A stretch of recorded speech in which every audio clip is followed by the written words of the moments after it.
ನಮಸ್ಕಾರ. ಕೆಸಿಎನ್ ವಾರ್ತೆಗಳಿಗೆ ಸ್ವಾಗತ. ಮೊದಲಿಗೆ ಮುಖ್ಯಾಂಶಗಳು. ಸಮಸ್ತದ 100ನೇ ವಾರ್ಷಿಕ ಸಮ್ಮೇಳನಕ್ಕೆ ಅದ್ದೂರಿಯ ಸಿದ್ಧತೆ. ಫೆಬ್ರವರಿ 4ರಂದು ನಡೆಯಲಿರುವ ಸಮ್ಮೇಳನಕ್ಕೆ ವರಕಲ್ ಮುಲ್ಲಕೋಯ ತಂಗಳ್ ನಗರ ಸಜ್ಜು.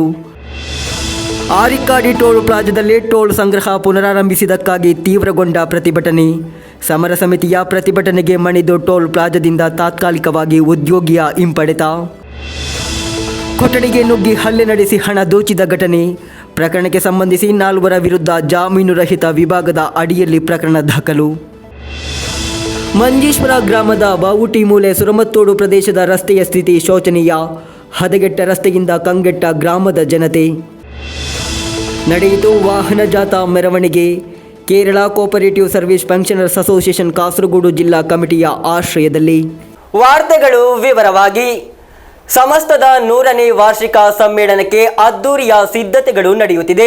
ಸಮ್ಮೇಳನವು ಫೆಬ್ರವರಿ 4ರಂದು ಕುಣಿಯದಲ್ಲಿ ವಿಶೇಷವಾಗಿ ಏರ್ಪಡಿಸಲಾದ ವರಕಲ್ ಮುಲ್ಲಕೋಯ ತಂಗಳ್ ನಗರದಲ್ಲಿ ಸಮಸ್ತ ಅಧ್ಯಕ್ಷ ಮೊಹಮ್ಮದ್ ಜಫ್ರಿ ಮುತ್ತುಕೋಯ ತಂಗಳ್ ಧ್ವಜಾರೋಹಣದೊಂದಿಗೆ ಆರಂಭವಾಗಲಿದೆ. ಪಾಣಕ್ಕಾಡು ಸಾದಿಕ್ ಅಲಿ ಶಿಹಾಬ್ ತಂಗಳ್ ಸಮ್ಮೇಳನವನ್ನು ಉದ್ಘಾಟಿಸಲಿದ್ದಾರೆ. ಸಮ್ಮೇಳನದ ಭಾಗವಾಗಿ ಗ್ಲೋಬಲ್ ಎಕ್ಸ್ಪೋ ಶುಕ್ರವಾರದಿಂದ ಪ್ರಾರಂಭವಾಗಲಿದೆ. ഈ രാജ്യത്തിൻ്റെ പുരോഗതിക്ക് വേണ്ടി, ഈ രാജ്യത്തിൻ്റെ മതസൗഹാർദ്ദം ഇവിടെ നിലനിർത്താൻ വേണ്ടി, മനുഷ്യസ്നേഹം ഇവിടെ നിലനിർത്താൻ വേണ്ടി, ഇന്ത്യ രാജ്യത്തിൻ്റെ പാരമ്പര്യം അത് നിലനിർത്താൻ വേണ്ടി, അതോടൊപ്പം സമസ്ത കേരള ജമിയത്തുൽ ഉലമക്ക് അതിൻ്റെ പ്രത്യേകമാവുന്ന ചില ലക്ഷ്യങ്ങളുണ്ട്. അത് വിശുദ്ധമാവുന്ന രീതിയിൽ മഹാനാവുന്ന നബിയുന മുഹമ്മദ് സല്ലല്ലാഹു അലൈഹി വസല്ലം തങ്ങളിൽ നിന്ന് വിശുദ്ധരാവുന്ന ഒരു പറ്റം ആളുകൾ അതിനെ ഏറ്റെടുത്തു. അവരിൽ നിന്ന് വിശുദ്ധരാവുന്ന മറ്റൊരു വിഭാഗം, അങ്ങനെ വളരെ വിശുദ്ധമായ പാരമ്പര്യത്തിൽ കൂടി ലഭിക്കപ്പെട്ട ഈ ആശയങ്ങളും ആദർശങ്ങളും ഈ ആചാരങ്ങളും ഈ ചര്യകളും ഈ കർമ്മങ്ങളൊക്കെ ഇവിടെ സംരക്ഷിക്കപ്പെടണം. അതാണ് സമസ്ത കേരള ജമിയത്തുൽ ഉലമയുടെ ഏറ്റവും പ്രധാനപ്പെട്ട ലക്ഷ്യങ്ങളിൽപ്പെട്ടത്. അതോടൊപ്പം വിശുദ്ധ ശരീഅത്തിനോട് എതിരല്ലാത്ത വിദ്യാഭ്യാസവും ശരീഅത്തിൻ്റെ വിദ്യാഭ്യാസവും ഒക്കെ സമന്വയിപ്പിച്ചുകൊണ്ട് ജനങ്ങളെ വിദ്യാസമ്പന്നരാക്കുകയും മറ്റ് രാജ്യത്തിന് ആവശ്യമാകുന്ന സാംസ്കാരിക മേഖലകളിലും ആരോഗ്യ മേഖലകളിലും ചാരിറ്റി മേഖലകളിലൊക്കെ ശ്രദ്ധ പതിച്ചുകൊണ്ടിട്ട് ഭരണഘടനയിൽ തന്നെ അതൊക്കെ രേഖപ്പെടുത്തപ്പെട്ടതുമാണ്. ആ നിലക്ക് പ്രവർത്തിക്കുന്ന ഒരു വലിയ സംഘടനയാണ് സമസ്ത കേരള ജമിയത്തുൽ ഉലമ. കേരള മുസ്ലിങ്ങളുടെ 90% ആളുകളും ഈ സംഘടനയിൽ അണിനിരന്നവരാണ്. ഈ സംഘടനയുടെ പ്രവർത്തകരാണ്, അല്ലെങ്കിൽ ഇതിൻ്റെ നേതാക്കന്മാരാണ്, അല്ലെങ്കിൽ ഇതിൻ്റെ അനുഭാവികളാണ്. ಸಮಸ್ತ ಅಧ್ಯಕ್ಷ ಸೈಯದ್ ಜಿಫ್ರಿ ಮುತ್ತುಕೋಯ ತಂಗಳ್, ಸ್ವಾಗತ ಸಂಘದ ಉಪಾಧ್ಯಕ್ಷ ಸೈಯದ್ ಮೊಹಮ್ಮದ್ ಕೋಯ ತಂಗಳ್ ಜಮುಲ್ಲೈಲಿ, ಪಾಣಕ್ಕಾಡು ಸೈಯದ್ ಸಾದಿಕ್ ಅಲಿ ಶಿಹಾಬ್ ತಂಗಳ್, ಸಮ್ಮೇಳನದ ಸಂಯೋಜಕ ಕೆ ಮೋಹಿನ್ ಕುಟ್ಟಿ ಮಾಸ್ಟರ್, ಕಾಸರಗೋಡು ಜಿಲ್ಲಾ ಸ್ವಾಗತ ಸಂಘದ ಕೋಶಾಧಿಕಾರಿ ಕುಣಿಯ ಇಬ್ರಾಹಿಂ ಹಾಜಿ ಮುಂತಾದವರು ಸುದ್ದಿಗೋಷ್ಠಿಯಲ್ಲಿ ಉಪಸ್ಥಿತರಿದ್ದರು. News bureau Kasaragod. Arikkadi toll ಪ್ಲಾಜಾದಲ್ಲಿ ಟೋಲ್ ಸಂಗ್ರಹ ಪುನರಾರಂಭಿಸಿದ್ದಕ್ಕಾಗಿ ಪ್ರತಿಭಟನೆಗಳು ತೀವ್ರಗೊಂಡಿದೆ. ಕಳೆದ ಕೆಲವು ದಿನಗಳಿಂದ ಫಾಸ್ಟ್ ಟ್ಯಾಗ್ ಬಳಸಿ ಮಾತ್ರ ಟೋಲ್ ಸಂಗ್ರಹ ನಡೆಸಲಾಗುತ್ತಿತ್ತು. ಈ ಮಧ್ಯೆ ಟೋಲ್ ಸಂಗ್ರಹವನ್ನು ಪ್ರಶ್ನಿಸಿದ ಯುವಕನನ್ನು ಪೊಲೀಸರು ವಶಕ್ಕೆ ಪಡೆದುದನ್ನು ಖಂಡಿಸಿ ಪ್ರತಿಭಟನಾ ಸಮಿತಿ ಪ್ರತಿಭಟನೆಯನ್ನು ತೀವ್ರಗೊಳಿಸಲು ನಿರ್ಧರಿಸಿದೆ. ಪ್ರತಿಭಟನೆ ತೀವ್ರಗೊಳ್ಳುತ್ತಿದ್ದಂತೆ ಉದ್ಯೋಗಿಯನ್ನು ತಾತ್ಕಾಲಿಕವಾಗಿ ಟೋಲ್ ಪ್ಲಾಜಾದಿಂದ ಹಿಂಪಡೆಯಲಾಗಿದೆ. ರಾಷ್ಟ್ರೀಯ ಹೆದ್ದಾರಿಯಲ್ಲಿರುವ ಕುಂಬ್ಳೆ ಟೋಲ್ ಪ್ಲಾಜಾದಲ್ಲಿ ಟೋಲ್ ಸಂಗ್ರಹವನ್ನು ಪುನರಾರಂಭಿಸುವುದನ್ನು ವಿರೋಧಿಸಿ ತೀವ್ರ ಪ್ರತಿಭಟನೆ ವ್ಯಕ್ತವಾಗಿದೆ. ಇದರೊಂದಿಗೆ ಫಾಸ್ಟ್ ಟ್ಯಾಗ್ ಬಳಸಿ ಟೋಲ್ ಸಂಗ್ರಹ ಮಾಡಲಾಗುತ್ತಿದ್ದರೂ ನೌಕರರನ್ನು ತಾತ್ಕಾಲಿಕವಾಗಿ ಹಿಂಪಡೆಯಲಾಗಿದೆ. ಕಳೆದ ಬುಧವಾರ ರಾತ್ರಿ ಸಂಭವಿಸಿದ ಅಹಿತಕರ ಘಟನೆಗಳು ಕ್ರಿಯಾ ಸಮಿತಿಯ ಪದಾಧಿಕಾರಿಗಳು ನೀಡಿದ ಎಚ್ಚರಿಕೆಯನ್ನು ಗಮನದಲ್ಲಿಟ್ಟುಕೊಂಡು ಈ ನಿರ್ಧಾರ ತೆಗೆದುಕೊಳ್ಳಲಾಗಿದೆ. ಟೋಲ್ ಸಂಗ್ರಹದ ವಿರುದ್ಧ ಕ್ರಿಯಾ ಸಮಿತಿ ಸಲ್ಲಿಸಿದ ಅರ್ಜಿಯ ವಿಚಾರಣೆಯನ್ನು ಹೈಕೋರ್ಟ್ ಬುಧವಾರ ಮುಂದೂಡಿತು. ರಾಷ್ಟ್ರೀಯ ಹೆದ್ದಾರಿಯ ವಕೀಲರು ಹಾಜರಾಗದ ಕಾರಣ ಅರ್ಜಿಯನ್ನು ಮುಂದೂಡಲಾಯಿತು. ಇದರ ಬಳಿಕ ಬುಧವಾರ ಸಂಜೆ ಟೋಲ್ ಸಂಗ್ರಹ ಪ್ರಾರಂಭವಾಗಿರುವುದು ಪ್ರಮುಖ ಪ್ರತಿಭಟನೆಗೆ ಕಾರಣವಾಯಿತು.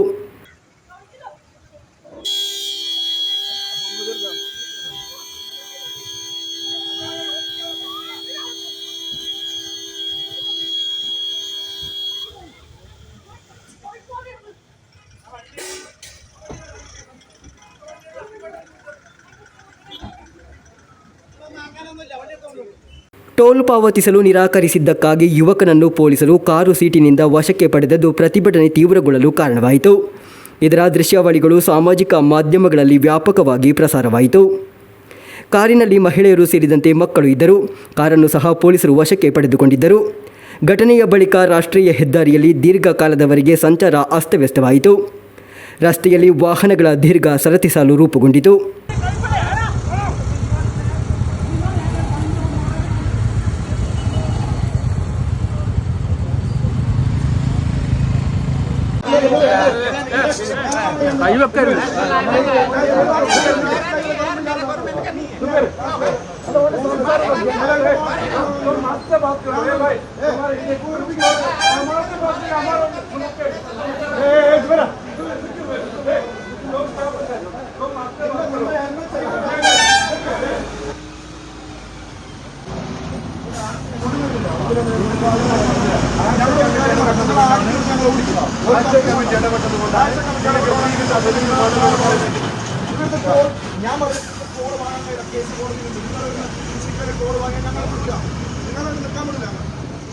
ಪೊಲೀಸರ ಮಧ್ಯ ಪ್ರವೇಶದಿಂದ ಪರಿಸ್ಥಿತಿಯನ್ನು ನಿಯಂತ್ರಿಸಲಾಯಿತು.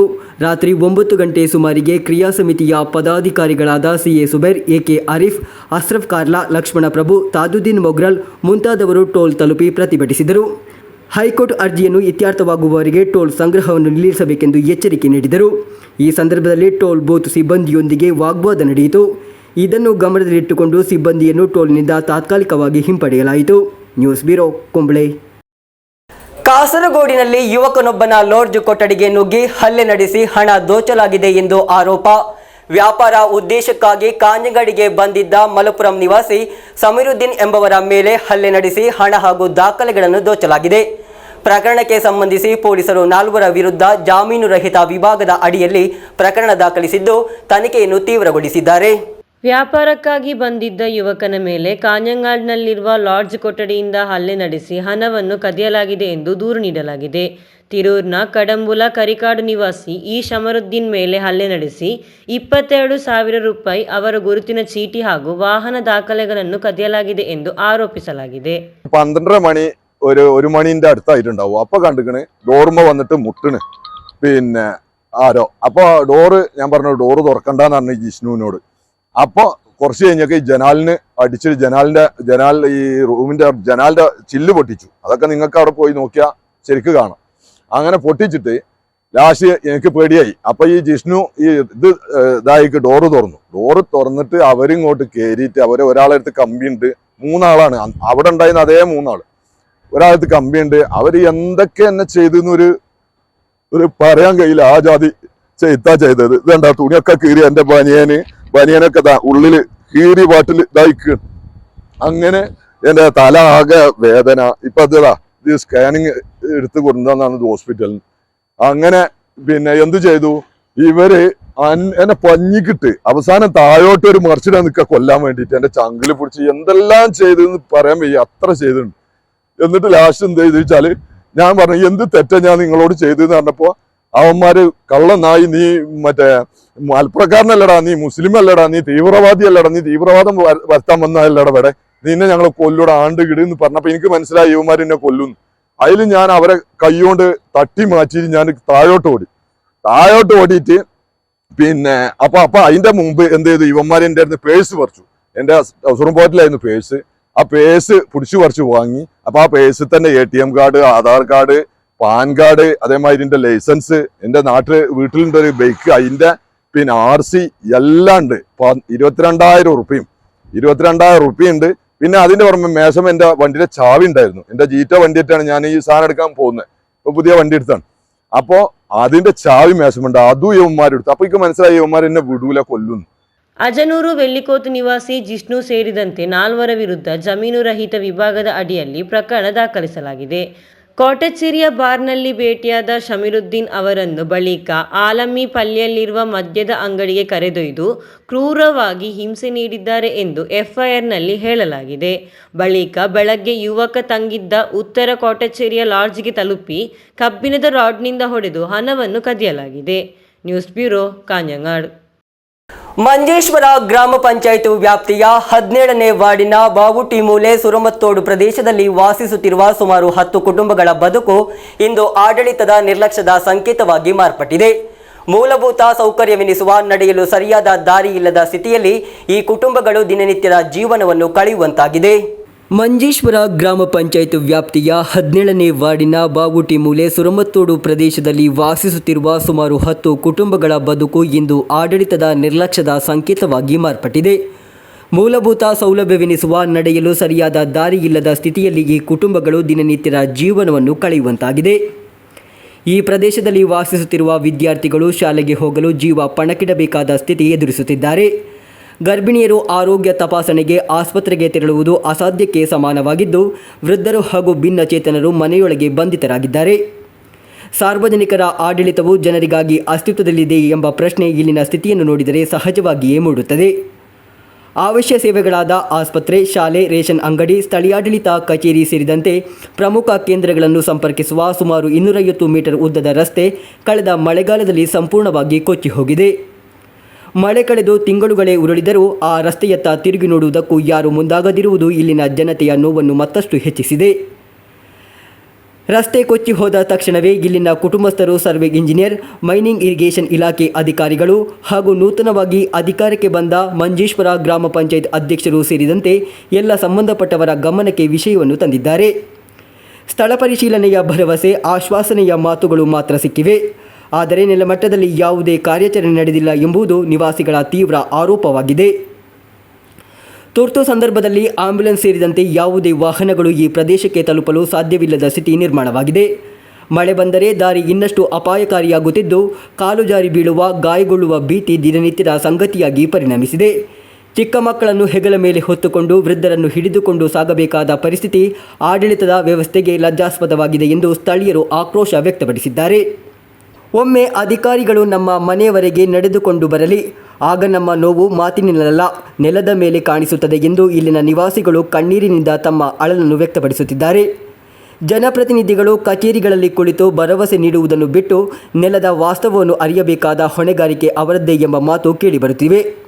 ಆದ್ದರಿಂದ ಸಂಬಂಧಪಟ್ಟ ಇಲಾಖೆಗಳು ಮತ್ತು ಜನಪ್ರತಿನಿಧಿಗಳು ಕೂಡಲೇ ಸ್ಥಳಕ್ಕೆ ಭೇಟಿ ನೀಡಿ ಕೇವಲ ತಾತ್ಕಾಲಿಕವಲ್ಲ, ಶಾಶ್ವತ ಹಾಗೂ ಸುರಕ್ಷಿತ ನಡೆದು ಹೋಗುವ ದಾರಿಯನ್ನು ಕಲ್ಪಿಸಬೇಕು. ಇಲ್ಲದಿದ್ದರೆ ಆಡಳಿತದ ನಿರ್ಲಕ್ಷ್ಯದಿಂದ ಉಂಟಾಗುವ ಯಾವುದೇ ಅನಾಹುತಕ್ಕೂ ಹೊಣೆಯೊರುವವರು ಯಾರು ಎಂಬ ಪ್ರಶ್ನೆಗೆ ಉತ್ತರಿಸಬೇಕಾದ ಸ್ಥಿತಿ ನಿರ್ಮಾಣವಾಗಲಿದೆ ಎಂದು ಬಾವುಟಿಮೂಲೆ ಸುರಮತ್ತೋಡು ನಿವಾಸಿಗಳು ಎಚ್ಚರಿಸಿದ್ದಾರೆ.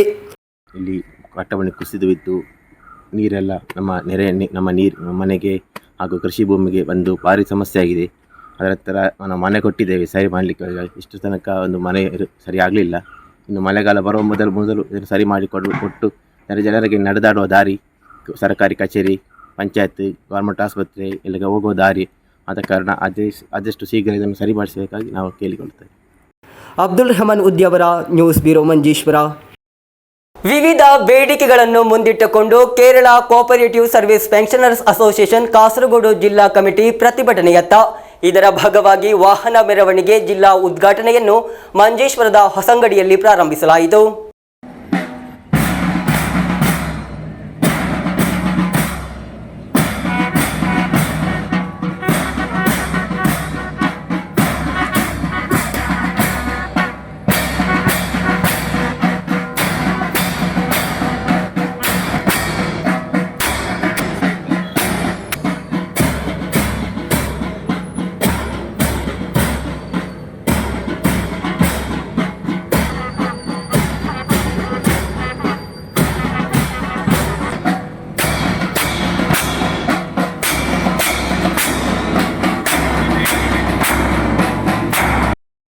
2021ರಿಂದ ನಿಲ್ಲಿಸಲಾದ ಕ್ಷಾಮ ಪರಿಹಾರವನ್ನು ಪುನರ್ಸ್ಥಾಪಿಸಬೇಕು. ಪಿಂಚಣಿ ಸುಧಾರಣೆಯನ್ನು ಜಾರಿಗೆ ತರಬೇಕು. ಮೆಡಿಸಿಫ್ ಮಾದರಿಯಲ್ಲಿ ವೈದ್ಯಕೀಯ ವಿಮೆಯನ್ನು ಜಾರಿಗೆ ತರಬೇಕು. ಪಿಂಚಣಿ ಮಿತಿಯನ್ನು ಹೆಚ್ಚಿಸಬೇಕು. ವೈದ್ಯಕೀಯ ಭತ್ಯೆಯನ್ನು ಹೆಚ್ಚಿಸಬೇಕು. ಪಿಂಚಣಿ ಮಂಡಳಿಯಲ್ಲಿ ಪಿಂಚಣಿದಾರರ ಪ್ರಾತಿನಿಧ್ಯವನ್ನು ನೌಕರರಿಗೆ ಸಮಾನವಾಗುವಂತೆ ಮಾಡಬೇಕು. ಮುಂತಾದ ಬೇಡಿಕೆಗಳನ್ನು ಮುಂದಿಟ್ಟುಕೊಂಡು ಪ್ರತಿಭಟನೆ ನಡೆಸಲಾಗುತ್ತಿದೆ. ರಾಜ್ಯ ಆಂದೋಲನದ ಅಭಿಯಾನ ವಾಹನ ಮೆರವಣಿಗೆಗೆ ರಾಜ್ಯ ಪ್ರಧಾನ ಕಾರ್ಯದರ್ಶಿ ಮುಂಡೂರು ರಾಮಕೃಷ್ಣನ್ ನೇತೃತ್ವ ವಹಿಸಿದರು. ಎಎಂ ಮೇರಿ ಟೀಚರ್ ಮೆರವಣಿಗೆಯನ್ನು ಉದ್ಘಾಟಿಸಿದರು. ಸ್ವಾಗತ ಸಂಘದ ಅಧ್ಯಕ್ಷ ಕೆಆರ್ ಜಯಾನಂದ ಸಭೆಯ ಅಧ್ಯಕ್ಷತೆ ವಹಿಸಿದರು. ಸ್ವಾಗತ ಸಂಘದ ಸಂಚಾಲಕ ಕೃಷ್ಣನ್ ಮಣಿಯಾಣಿ ಸ್ವಾಗತಿಸಿದರು. ಸಹಕಾರಿ ಪ್ರಜಾಸತ್ತಾತ್ಮಕ ವೇದಿಕೆ ಜಿಲ್ಲಾ ಅಧ್ಯಕ್ಷ ಕೆ ನೀಲಕಂಠನ್, ಮಂಜೇಶ್ವರ ಬ್ಲಾಕ್ ಪಂಚಾಯತ್ ಅಧ್ಯಕ್ಷ ಯುಕೆ ಸೈಫುಲ್ಲಾ ತಂಗಳ್, ಬಿಜೆಪಿ ಜಿಲ್ಲಾ ಸಮಿತಿ ಸದಸ್ಯ ಯಾದವ ಬಡಾಜೆ, ಸಂಘಟನಾ ಕಾರ್ಯದರ್ಶಿ ರಾಮಕೃಷ್ಣ ಕಡಂಬಾರು ಮುಂತಾದವರು ಶುಭ ಹಾರೈಸಿದರು. ಕೇರಳದಲ್ಲಿ ಸಹಕಾರಿ ಕ್ಷೇತ್ರವನ್ನು ಪ್ರಸ್ತುತ ಸ್ಥಿತಿಗೆ ತರುವಲ್ಲಿ ನಿರ್ಣಾಯಕ ಪಾತ್ರ ವಹಿಸಿರುವ ಸಹಕಾರಿ ಪಿಂಚಣಿದಾರರ ಹಕ್ಕನ್ನು ನಿರಾಕರಿಸುವ ಸರ್ಕಾರದ ನಿಲುವಿನ ವಿರುದ್ಧ ಬಲವಾದ ಪ್ರತಿಭಟನೆ ನಡೆಯಲಿದೆ ಎಂದು ನಾಯಕರು ಸ್ಪಷ್ಟಪಡಿಸಿದರು. ಪಿಂಚಣಿ ಮಂಡಳಿಯಲ್ಲಿ ಅಗತ್ಯವಾದ ನಿಧಿಗಳಿದ್ದರೂ ನೀಡಬಹುದಾದ ಸವಲತ್ತುಗಳನ್ನು ನಿರಾಕರಿಸುವುದರ ವಿರುದ್ಧ ಸಾರ್ವಜನಿಕ ಗಮನ ಸೆಳೆಯುವಿಕೆಯ ಭಾಗವಾಗಿ ಈ ಮುಷ್ಕರ ನಡೆಸಲಾಗುತ್ತಿದೆ. ಇಂದು ಪ್ರಾರಂಭವಾದ ರಾಜ್ಯ ಮಟ್ಟದ ವಾಹನ ಪ್ರಚಾರ ಮೆರವಣಿಗೆ ಫೆಬ್ರವರಿ 9ರಿಂದ 17ರವರೆಗೆ ಸಚಿವಾಲಯದ ಮುಂದೆ ನಡೆಯಲಿದೆ. ರಿಲೇ ಸತ್ಯಾಗ್ರಹ ಮತ್ತು ಫೆಬ್ರವರಿ 23ರಿಂದ ಉಪವಾಸ ಮುಷ್ಕರ ನಡೆಯಲಿದೆ ಎಂದು ಸಂಘಟಕರು ತಿಳಿಸಿದರು. നമ്മൾ വിചാരിക്കും മുതലാളിത്ത രാജ്യങ്ങളിലെല്ലാം മുതലാളിത്ത സമ്പദ് വ്യവസ്ഥയാണ് നിലവിലുള്ളതെന്ന്. ഇപ്പോൾ ഫ്രാൻസ് എന്ന് പറഞ്ഞാൽ നമ്മളെപ്പോഴും മനസ്സിലാക്കുക, ഫ്രാൻസ് ഒരു മുതലാളിത്തത്തിന്റെ ഭാഗമായി നിൽക്കുന്ന രാജ്യമാണെന്ന് നമ്മൾ പൊതുവെ മനസ്സിലാക്കുമ്പോഴും അതിനെ ആഴത്തിൽ പഠിച്ചാൽ നമ്മൾ മനസ്സിലാകും അവിടുത്തെ ജനസംഖ്യയുടെ കണക്കെടുത്താൽ ഏതാണ്ട് ഒരാൾക്ക് 2 അല്ലെങ്കിൽ 3 സഹകരണ പ്രസ്ഥാനങ്ങളുമായി ബന്ധമുണ്ട്. അത്രമാത്രം അവിടുത്തെ ജനങ്ങളുടെ ജീവിതത്തോട് പോലും ഗാഢമായി ബന്ധപ്പെട്ടിരിക്കുന്ന ഒന്നാണ് സഹകരണ പ്രസ്ഥാനം. പലപ്പോഴും ചില പൊതു പരിപാടികളിലും അല്ലെങ്കിൽ പൊതുവെയുള്ള ഒരു സംസാരം സഹകരണ മേഖലയ്ക്ക് ഭാവിയില്ല, അത് വഴിമുട്ടിപ്പോകുന്ന ഒരു പ്രസ്ഥാനമാണെന്നൊക്കെ പൊതുവെ പറയാറുണ്ട്. അതെന്തുകൊണ്ടാണെന്ന് വെച്ചാൽ നമ്മുടെ ഈ ചുറ്റുപാടും കാണുന്ന ചില സഹകരണ ബാങ്കുകളുമായി ബന്ധപ്പെട്ട ചെറിയ ചില ചിന്തകളിൽ നിന്നാണ് അത്തരം സംസാരങ്ങൾ ഉണ്ടാകുന്നത്. യഥാർത്ഥത്തിൽ നമ്മുടെ ജീവിതത്തെ മുന്നോട്ട് നയിക്കാൻ ഏറ്റവും ശക്തമായ ഒരു പ്രസ്ഥാനമാണ് സഹകരണ പ്രസ്ഥാനം. Abdul Rehman Udyavara, news bureau, Manjeshwar. ರಾಜ್ಯ ಬಜೆಟ್ನಲ್ಲಿ ಕಾಸರಗೋಡು ಅಭಿವೃದ್ಧಿ ಪ್ಯಾಕೇಜ್ಗೆ 80 ಕೋಟಿ ರೂಪಾಯಿಗಳನ್ನು ನಿಗದಿಪಡಿಸಲಾಗಿದೆ ಎಂದು ಹಣಕಾಸು ಸಚಿವ ಕೆಎನ್ ಬಾಲಗೋಪಾಲನ್. ತೆಂಗು ಅಭಿವೃದ್ಧಿಗೆ 100 ಕೋಟಿ, ಡೈರಿ ಅಭಿವೃದ್ಧಿಗೆ 128 ಕೋಟಿ ಮತ್ತು ಮಾನವ ವನ್ಯಜೀವಿ ಸಂಘರ್ಷವನ್ನು ಎದುರಿಸಲು 100 ಕೋಟಿ ರೂಪಾಯಿಗಳನ್ನು ನಿಗದಿಪಡಿಸಲಾಗಿದೆ ಎಂದು ಸಚಿವರು ತಮ್ಮ ಬಜೆಟ್ ಮಂಡನೆಯಲ್ಲಿ ತಿಳಿಸಿದ್ದಾರೆ. PMGSY സർ, പ്രധാനമന്ത്രി ഗ്രാമ സഡക് യോജനയ്ക്ക് കീഴിൽ സംസ്ഥാന വിഹിതമായി 95 കോടിയും ഗ്രാമീണ റോഡുകളുടെ അറ്റകുറ്റപ്പണിക്കായി 30 കോടിയും വകയിരുത്തുന്നു. കാസർഗോഡ്, ഇടുക്കി, വയനാട്, കുട്ടനാട് പാക്കേജ്. സർ, കാസർഗോഡ് വികസന പാക്കേജിനായി അധികമായി 80 കോടി രൂപ വർദ്ധിപ്പിക്കുന്നു. കുട്ടനാട് പാക്കേജിന് 75 കോടി രൂപ വകയിരുത്തുന്നു. വയനാട് പാക്കേജിന് 80 കോടി വകയിരുത്തുന്നു. സർ, ശബരിമല മാസ്റ്റർ പ്ലാൻ തീർത്ഥാടകർക്ക് സുസ്ഥിരമായ അടിസ്ഥാന സൗകര്യങ്ങൾ ഉറപ്പാക്കുന്നതിനും പരിസ്ഥിതി സംരക്ഷണത്തിനുമായി സന്നിധാനം, പമ്പ, നിലയ്ക്കൽ എന്നിവയുടെ വികസനത്തിനായി ശബരിമല മാസ്റ്റർ പ്ലാൻ പദ്ധതിക്ക് വിഹിതം 30 കോടിയായി വർദ്ധിപ്പിക്കുന്നു. സർ, ലോകത്തിലെ ഏറ്റവും ക്ലീൻ പമ്പ പദ്ധതി. സർ, ലോകത്തിലെ ഏറ്റവും പ്രധാനപ്പെട്ട നദികളിലൊന്നാണ് പമ്പ. കേരളത്തിലെ ഏറ്റവും പ്രധാനപ്പെട്ട നദികളിലൊന്നാണ് പമ്പ. ലോകപ്രശസ്തമായ ശബരിമല ക്ഷേത്രം സ്ഥിതി ചെയ്യുന്നതും മാരാമൺ കൺവെൻഷൻ നടക്കുന്നതും പമ്പയുടെ തീരത്താണ്. പമ്പാ നദി മാലിന്യമുക്തമാക്കുവാൻ ക്ലീൻ പമ്പ പദ്ധതിക്കായി 30 കോടി രൂപ വകയിരുത്തുന്നു. ಫಂಡ್ ದುರುಪಯೋಗದ ಆರೋಪದ ಹಿನ್ನೆಲೆಯಲ್ಲಿ ಶಾಸಕ ಟಿಐ ಮಧುಸೂದನ್ ರಾಜೀನಾಮೆ ನೀಡಬೇಕೆಂದು ಒತ್ತಾಯಿಸಿ ಬಿಜೆಪಿ ನೇತೃತ್ವದಲ್ಲಿ ಪಯ್ಯನ್ನೂರಿನಲ್ಲಿ ಶಾಸಕರ ಕಚೇರಿಗೆ ಮಾರ್ಚ್ ನಡೆಸಲಾಯಿತು. ಬಿಜೆಪಿ ರಾಜ್ಯ ಉಪಾಧ್ಯಕ್ಷ ಬಿ ಗೋಪಾಲಕೃಷ್ಣನ್ ಮಾರ್ಚ್ ಅನ್ನು ಉದ್ಘಾಟಿಸಿದರು. ಫಂಡ್ ದುರುಪಯೋಗದ ಆರೋಪದ ಹಿನ್ನೆಲೆಯಲ್ಲಿ ಶಾಸಕ ಟಿಐ ಮಧುಸೂದನ್ ರಾಜೀನಾಮೆ ನೀಡಬೇಕೆಂದು ಒತ್ತಾಯಿಸಿ ಬಿಜೆಪಿ ನೇತೃತ್ವದಲ್ಲಿ ಪಯ್ಯನ್ನೂರಿನಲ್ಲಿ ಶಾಸಕರ ಕಚೇರಿಗೆ ಮಾರ್ಚ್ ನಡೆಸಲಾಯಿತು. ಸೆಂಟ್ರಲ್ ಬಜಾರ್ನಲ್ಲಿ ಪೊಲೀಸರು ಮಾರ್ಚ್ ಅನ್ನು ತಡೆದರು. ಬಿಜೆಪಿ ರಾಜ್ಯ ಉಪಾಧ್ಯಕ್ಷ ಬಿ ಗೋಪಾಲಕೃಷ್ಣನ್ ಮಾರ್ಚ್ ಅನ್ನು ಉದ್ಘಾಟಿಸಿದರು. ಸಿಪಿಎಂನ ಹಿರಿಯ ಮುಖಂಡರು ಫಂಡ್ ಕದ್ದಿದ್ದರೂ ಬಿಜೆಪಿಗೆ ಯಾವುದೇ ಸಮಸ್ಯೆ ಇಲ್ಲ, ಆದರೆ ಶಾಸಕ ಟಿಐ ಮಧುಸೂದನ್ ಸಾರ್ವಜನಿಕ ಪ್ರತಿನಿಧಿ ಎಂಬ ಅಂಶವನ್ನು ಗಂಭೀರವಾಗಿ ಪರಿಗಣಿಸುವುದರಿಂದ ಬಿಜೆಪಿ ಸಾರ್ವಜನಿಕ ಪ್ರತಿಭಟನೆಯೊಂದಿಗೆ ಮುನ್ನೆಲೆಗೆ ಬಂದಿದೆ ಎಂದು ಬಿ ಗೋಪಾಲಕೃಷ್ಣನ್ ಹೇಳಿದರು. കുഞ്ഞികൃഷ്ണൻ അടക്കമുള്ള ആളുകൾ അവർക്ക് വേറൊരു ലക്ഷ്യവുമില്ല. അവരെ ഭാരതീയ ജനതാ പാർട്ടി, നിങ്ങൾക്ക് കോൺഗ്രസ് പോയിട്ട് കാര്യമില്ല, നിങ്ങൾ CPM നിന്നിട്ട് കാര്യമില്ല. ഇതൊക്കെ കള്ളന്മാരല്ല. കള്ളന്മാരല്ലാത്ത നരേന്ദ്രമോദി നയിക്കുന്ന ഈ പ്രസ്ഥാനം, അഴിമതിക്കെതിരെ പോരാട്ടം നടത്തുന്ന പ്രസ്ഥാനം, ആ പ്രസ്ഥാനത്തിലേക്ക് നിങ്ങളെ സ്വാഗതം ചെയ്തുകൊണ്ട് ഈ നാട്ടിലെ മുഴുവൻ ജനങ്ങളോടും മതസൂദനെതിരായ പോരാട്ടത്തിൽ ഞങ്ങളോടൊപ്പം അണിനിരക്കണമേ എന്ന് മാത്രം പറഞ്ഞുകൊണ്ട് ഔപചാരികമായി ഉദ്ഘാടനം ചെയ്തതായി പ്രഖ്യാപിക്കുന്നു. വന്ദേ ഭാരതം. ಕಣ್ಣೂರು ನಾರ್ತ್ ಜಿಲ್ಲಾ ಅಧ್ಯಕ್ಷ ಪಿ ವಿನೋದ್ ಕುಮಾರ್ ಸಭೆಯ ಅಧ್ಯಕ್ಷತೆ ವಹಿಸಿದರು. ಬಿಜೆಪಿ ರಾಜ್ಯ ಕಾರ್ಯದರ್ಶಿ ಕೆ ರಂಜಿತ್ ಮಾತನಾಡಿದರು. News bureau ತಿರುವತ್ತೂರು. ತಪಸ್ಯ ಕಲಾ ಸಾಹಿತ್ಯ ವೇದಿಯ ಸುವರ್ಣ ಮಹೋತ್ಸವದ ಅಂಗವಾಗಿ 31 ಹಾಗೂ 1ರಂದು ಜಿಲ್ಲೆಯ ಕಲಾ ಸಾಂಸ್ಕೃತಿಕ ಕೇಂದ್ರಗಳು ಮತ್ತು ಸಾಹಿತ್ಯ ವೀರರ ಜನ್ಮಸ್ಥಳಗಳಿಗೆ ಸಾಂಸ್ಕೃತಿಕ ಪ್ರವಾಸ ಆಯೋಜಿಸಲಾಗುತ್ತಿದೆ. ಸಂಘಟನೆಯ ರಾಜ್ಯ ಕಾರ್ಯದರ್ಶಿ ಪ್ರೊಫೆಸರ್ PG ಹರಿದಾಸ್ ಪ್ರವಾಸದ ನೇತೃತ್ವ ವಹಿಸಲಿದ್ದಾರೆ ಎಂದು ಪದಾಧಿಕಾರಿಗಳು ಸುದ್ದಿಗೋಷ್ಠಿಯಲ್ಲಿ ತಿಳಿಸಿದರು. നമ്മുടെ ആവിഷ്കാര സ്വാതന്ത്ര്യങ്ങളൊക്കെ നിഷേധിക്കപ്പെട്ട ഒരു കാലഘട്ടത്തിൽ ആവിഷ്കാര സ്വാതന്ത്ര്യത്തിനും അതുപോലെ തന്നെ കലയ്ക്കും മറ്റും ഏർപ്പെടുത്തിയിരുന്ന ഈ പല തരത്തിലുള്ള വിലങ്ങുകൾക്കും എതിരെ പ്രതികരിച്ചുകൊണ്ടാണ് 1975 തപസ്യ കലാസാഹിത്യവേദി പ്രവർത്തനം ആരംഭിച്ചത്. അപ്പോൾ അതിൻ്റെ 50ാം വാർഷികമാണ്. കഴിഞ്ഞ ഫെബ്രുവരി 4 ഔപചാരികമായി ഉദ്ഘാടനം ചെയ്യപ്പെട്ടതാണ്. ഒരു വർഷക്കാലമായിരുന്നു ഇതിൻ്റെ ഒരു ആഘോഷ പരിപാടി. അതിൻ്റെ സമാപനം അടുത്ത മാസം, അത് ഫെബ്രുവരിയോടുകൂടി അതിൻ്റെ ഒരു വർഷത്തെ സമാപനം നടക്കുകയാണ്.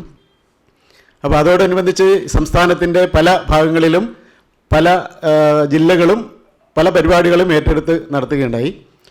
അപ്പോൾ അതിൻ്റെ കാസർഗോഡ് ജില്ലയിൽ ഞങ്ങൾ അന്ന് അതിന് സംസ്ഥാന നേതൃത്വത്തിന് കൊടുത്ത ഒരു ഇതെന്ന് വെച്ചാൽ നമ്മൾ അത് ഒരു സാംസ്കാരിക യാത്ര നടത്തും എന്നുള്ളതായിരുന്നു.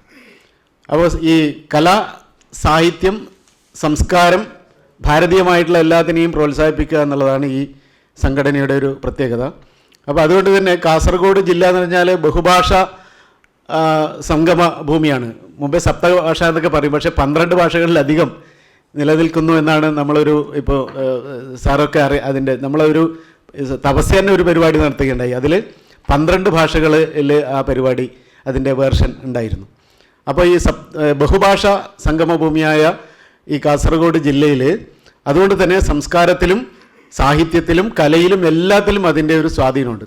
അപ്പോൾ നമ്മൾ മൺമറഞ്ഞു പോയ ഈ കാസർഗോഡ് ജില്ലയിലെ മഹാരഥന്മാരായിട്ടുള്ള കവികൾ, സാഹിത്യകാരന്മാർ, അതുപോലെ കലാ പ്രവർത്തനങ്ങൾ നടത്തുന്ന ആൾക്കാർ, അതുപോലെ തന്നെ ഇന്നും ജീവിച്ചിരിക്കുന്ന പ്രധാനപ്പെട്ട ഈ കലാ സാംസ്കാരിക രംഗത്ത് പ്രവർത്തിക്കുന്നവരെ ആദരിക്കുക, അതുപോലെ തന്നെ മൺമറഞ്ഞു പോയവരുടെ ജന്മഗൃഹം സന്ദർശിച്ച് അപ്പോൾ അതിന് ആദരം അർപ്പിക്കുക തുടങ്ങിയ ഇതാണ്. അപ്പോൾ അതൊരു 2 ദിവസങ്ങളിലായിട്ടാണ് ഈ പരിപാടി. അതായത് ഒന്ന് മലയാളത്തിൻ്റെ ഒരു ഇത്, അതായത് ചെറുവത്തൂർ മഹാകവി കുട്ടമത്ത്, കാസർഗോഡിൻ്റെ അഭിമാനമായിട്ടുള്ളൊരു കവിയാണ് മഹാകവി കുട്ടമത്ത്. ആ കുടുംബം തന്നെ കവി കുടുംബമാണ്. അപ്പോൾ അവിടെ നിന്ന് ഈ 31-ാം തീയതി രാവിലെ 10 മണിക്കാണ് ഇതിൻ്റെ യാത്ര ആരംഭിക്കുന്നത്. അത് കഴിഞ്ഞ് അതിയാമ്പൂർ, അതായത് കാഞ്ഞങ്ങാട് അതിയാമ്പൂർ രസിക ശിരോമണി കോമൻ നായരുടെ വീട്ടിൽ അദ്ദേഹത്തിൻ്റെ അദ്ദേഹത്തിന് ഈ പുഷ്പാർച്ചന ചെയ്ത് ആദരിക്കും. അതുപോലെ നമ്മുടെ ജീവിച്ചിരിക്കുന്ന കലാകാരന്മാരിൽ ഏറ്റവും അഗ്രഗണ്യനായ, എനിക്കൊന്ന് ഇന്ത്യയിൽ തന്നെ അറിയപ്പെടുന്ന ഒരു കലാകാരനാണ് നമ്മുടെ കാനായി കുഞ്ഞിരാമൻ. അപ്പോൾ അദ്ദേഹം ഇപ്പോൾ അവശതയുണ്ട്, കാരണം ശാരീരികമായ പ്രയാസങ്ങളുണ്ട്. അപ്പോൾ അദ്ദേഹത്തിൻ്റെ വീട്ടിൽ പോയി അദ്ദേഹത്തെ ആദരിക്കുക എന്നുള്ളതാണ്. അതിനുശേഷം നമ്മൾ ആദ്യത്തെ ദിവസം ഉച്ചഭക്ഷണം ആനന്ദാശ്രമം, നമ്മളൊരു സാംസ്കാരിക കേന്ദ്രം, ആധ്യാത്മിക സാംസ്കാരിക കേന്ദ്രമാണ് ഈ ആനന്ദാശ്രമം. അപ്പോൾ അവിടെ ഉച്ചഭക്ഷണത്തിന് ശേഷം മലയാളത്തിൻ്റെ അഭിമാനമായ കവിയായ പി കുഞ്ഞിരാമൻ നായരുടെ വെള്ളിക്കോത്തുള്ള അദ്ദേഹത്തിൻ്റെ ഭവനത്തിൽ എത്തുകയും അദ്ദേഹത്തിൻ്റെ മക്കൾ 3 പേരാണ് ഇപ്പോൾ അവിടെ നമ്മൾ ആദരിക്കാൻ പോകുന്നത്. ഒന്ന് അദ്ദേഹത്തിൻ്റെ മകൻ എഴുത്തുകാരൻ കൂടിയായിട്ടുള്ള വി രവീന്ദ്രൻ മാഷ്, അതുപോലെ തന്നെ അദ്ദേഹത്തിൻ്റെ മൂത്ത മകളായിട്ടുള്ള ലീലാവതി ടീച്ചർ, അതുപോലെ രാധമ്മ, ഇവരെ ആദരിക്കും. അതുപോലെ തന്നെ അങ്ങനെ മഹാകവിയുടെ വീട് സന്ദർശിച്ചതിന് ശേഷം നമ്മൾ ഈ കണ്ണൻ പാട്ടാളി, നമ്മൾ അരവത്തുള്ള കഥകളിയുടെ ഇതായിട്ടുള്ള കണ്ണൻ പാട്ടാളി അദ്ദേഹത്തിൻ്റെ ട്രസ്റ്റിൽ, അപ്പോൾ അവിടെ ഒരു സന്ദർശനം. അപ്പോൾ അദ്ദേഹത്തിൻ്റെ ശവകുടീരത്തിൽ നമ്മൾ പുഷ്പാർച്ചന ചെയ്യും. അതുപോലെ തന്നെ അദ്ദേഹത്തിൻ്റെ മകൻ നമ്മുടെ DYSP ഡോക്ടർ വി ബാലകൃഷ്ണൻ അതുപോലെ തന്നെ ആ ട്രസ്റ്റിൻ്റെ ഭാരവാഹികളുമായിട്ട് സംവദിക്കും. അപ്പോൾ അതിനുശേഷം നമ്മൾ പരവനെടുക്കത്താണ് ഹസൻ ഭായ്, നമ്മുടെ ഉസ്താദ് ഹസൻ ബായിക്ക് ഒരു ആദരം പരവനെടുക്ക് തിരിച്ചു. അതേപോലെ ഒരു തബലിസ്റ്റ് ശ്രീ മുരളീധരൻ. അപ്പോൾ 2 പേരെ അവിടെ ആദരിച്ചതിന് ശേഷം, അതുപോലെ തന്നെ നമ്മുടെ തപസ്യയുടെ മുൻ സംസ്ഥാന പ്രസിഡൻ്റായിരുന്ന നമ്മളെ ജില്ലക്കാരനായിരുന്നു ഈ മേലത്ത് ചന്ദ്രശേഖരൻ സാറ്. അപ്പോൾ അദ്ദേഹത്തിൻ്റെ ഭവനത്തിലും സന്ദർശിച്ച് പുഷ്പാർച്ചന നടത്തി. അതിനുശേഷം നമ്മളെ കാസർഗോഡ് ജില്ലയിൽ എന്താണ് ഏറ്റവും സീനിയറായിട്ടുള്ള ഒരു കലാകാരനായിരുന്നു ശ്രീ ബാബുറായ്. 103 വയസ്സാണ് അദ്ദേഹത്തിന്. ഇന്നും ഒരു മൃദംഗിസ്റ്റാണ്. അപ്പോൾ അദ്ദേഹത്തെ ഞങ്ങൾ പോയി കണ്ടു. അത്രയും ഇതുള്ള ഒരു മാന്യദേഹമാണ് ശ്രീ ബാബുറായ്. അദ്ദേഹത്തെ ആദരിച്ചതിന് ശേഷം ആദ്യത്തെ ദിവസത്തെ സമാപനം പുലിക്കുന്നിൽ നമ്മളെ ബൊമ്മയാട്ട കലാകാരൻ ശ്രീ അന്തർദേശീയ തലത്തിൽ തന്നെ പ്രശസ്തമായ അദ്ദേഹത്തിൻ്റെ ബൊമ്മയാട്ടത്തിൻ്റെ കേന്ദ്രത്തിൽ അദ്ദേഹത്തിൻ്റെ ഭവനത്തിൽ അന്ന് ಪರಿಪಾಡಿ ಸಮಾಪಿಕೆಯಾണ്. 31ರಂದು ಬೆಳಿಗ್ಗೆ ಚಿರುಬತ್ತೂರು ಕೂಟಮತ ಕವಿ ಭವನದಲ್ಲಿ ಪ್ರೊಫೆಸರ್ PG ಹರಿದಾಸ್ ಕಾರ್ಯಕ್ರಮವನ್ನು ಉದ್ಘಾಟಿಸಲಿದ್ದಾರೆ. ಕಾರ್ಯಕ್ರಮದಲ್ಲಿ ಪ್ರಮುಖ ವ್ಯಕ್ತಿಗಳನ್ನು ಸನ್ಮಾನಿಸಲಾಗುವುದು. ಕರ್ನಾಟಕದಲ್ಲಿರುವ ಶಿಲ್ಪಿ PS ಪುಂಚಿತಾಯ ಅವರ ಕಲಾ ಗ್ರಾಮದಲ್ಲಿ ಸಾಂಸ್ಕೃತಿಕ ಯಾತ್ರೆ ಮುಕ್ತಾಯಗೊಳ್ಳಲಿದೆ ಎಂದು ಪದಾಧಿಕಾರಿಗಳು ತಿಳಿಸಿದರು. ತಪಸ್ಯ ಜಿಲ್ಲಾ ರಕ್ಷಾಧಿಕಾರಿ ಪ್ರಾಧ್ಯಾಪಕ ಶ್ರೀನಾಥ್ ಕಲ್ಲಡ್ಕ, ಜಿಲ್ಲಾಧ್ಯಕ್ಷ K ಬಾಲಚಂದ್ರನ್ ಪೆರಿಯ, ಪ್ರಧಾನ ಕಾರ್ಯದರ್ಶಿ T ದಿನೇಶನ್ ಕಾಂಜೆಗಾಡ್ ಮುಂತಾದವರು ಸುದ್ದಿಗೋಷ್ಠಿಯಲ್ಲಿ ಉಪಸ್ಥಿತರಿದ್ದರು. News bureau, Kasaragod. ಕೊನೆಯಲ್ಲಿ ಮತ್ತೊಮ್ಮೆ ಮುಖ್ಯಾಂಶಗಳು. ಸಮಸ್ತದ 100ನೇ ವಾರ್ಷಿಕ ಸಮ್ಮೇಳನಕ್ಕೆ ಅದ್ದೂರಿಯ ಸಿದ್ಧತೆ. ಫೆಬ್ರವರಿ 4ರಂದು ನಡೆಯಲಿರುವ ಸಮ್ಮೇಳನಕ್ಕೆ ವರಕಲ್ ಮುಲ್ಲಕೋಯ ತಂಗಳ್ ನಗರ ಸಜ್ಜು. ಆರಿಕ್ಕಾಡಿ ಟೋಲ್ ಪ್ಲಾಜಾದಲ್ಲಿ ಟೋಲ್ ಸಂಗ್ರಹ ಪುನರಾರಂಭಿಸಿದ್ದಕ್ಕಾಗಿ ತೀವ್ರಗೊಂಡ ಪ್ರತಿಭಟನೆ. ಸಮರ ಸಮಿತಿಯ ಪ್ರತಿಭಟನೆಗೆ ಮಣಿದು ಟೋಲ್ ಪ್ಲಾಜಾದಿಂದ ತಾತ್ಕಾಲಿಕವಾಗಿ ಉದ್ಯೋಗಿಯ ಹಿಂಪಡೆತ. ಕೊಠಡಿಗೆ ನುಗ್ಗಿ ಹಲ್ಲೆ ನಡೆಸಿ ಹಣ ದೋಚಿದ ಘಟನೆ. ಪ್ರಕರಣಕ್ಕೆ ಸಂಬಂಧಿಸಿ 4 ವಿರುದ್ಧ ಜಾಮೀನು ರಹಿತ ವಿಭಾಗದ ಅಡಿಯಲ್ಲಿ ಪ್ರಕರಣ ದಾಖಲು. ಮಂಜೇಶ್ವರ ಗ್ರಾಮದ ಬಾವುಟಿ ಮೂಲೆ ಸುರಮತ್ತೋಡು ಪ್ರದೇಶದ ರಸ್ತೆಯ ಸ್ಥಿತಿ ಶೋಚನೀಯ. ಹದಗೆಟ್ಟ ರಸ್ತೆಯಿಂದ ಕಂಗೆಟ್ಟ ಗ್ರಾಮದ ಜನತೆ. ನಡೆಯಿತು ವಾಹನ ಜಾಥಾ ಮೆರವಣಿಗೆ. Kerala cooperative service pensioners association Kasaragod ಜಿಲ್ಲಾ ಕಮಿಟಿಯ ಆಶ್ರಯದಲ್ಲಿ. ಇಂದಿನ ವಾರ್ತಾ ಸಂಚಿಕೆ ಇಲ್ಲಿಗೆ ಮುಕ್ತಾಯವಾಯಿತು. ಮುಂದಿನ ವಾರ್ತಾ ಸಂಚಿಕೆಯೊಂದಿಗೆ ಮತ್ತೆ ಭೇಟಿಯಾಗೋಣ. ವಂದನೆಗಳು.